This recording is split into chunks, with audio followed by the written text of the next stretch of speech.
Hello, dear friends and guests of my channel. Today we are going to take an exciting journey back in time to the era when the first automobiles appeared.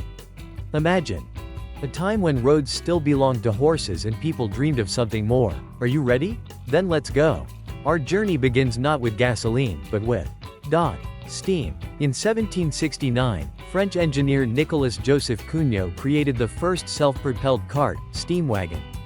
This three-wheeled giant with a boiler accelerated up to 4 kilometers per hour and could carry cannons. However, it had one nuance. Every 15 minutes it had to stop to rekindle the fire.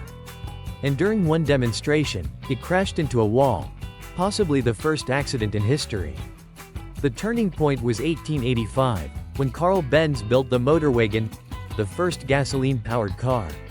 This three-wheeled marvel developed an impressive 16 kilometers per hour. But people were scared of it. The noise, smoke and lack of horses caused real panic.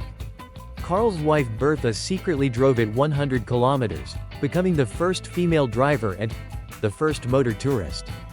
However, Carl Benz was not the only one who worked on the creation of the automobile. At the same time, Gottlieb Daimler and Wilhelm Maybach were developing their own project.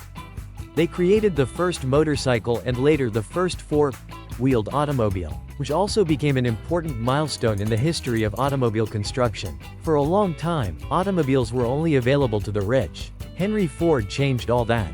His Ford Model T, launched in 1908, was the first mass-market car available to the middle class. The world fell in love with speed and freedom. But there were some funny moments. In England, for example, a man with a red flag had to walk in front of the car to warn pedestrians. From steam monsters to Tesla, cars have changed our world in just 250 years. They have become a symbol of progress, freedom and even art. But what does the future hold? Who knows what transportation will be like 100 years from now? Perhaps we will remember our cars of today in the same way we now remember the first iron giants of the 19th century. Thank you for traveling with me on this journey through time.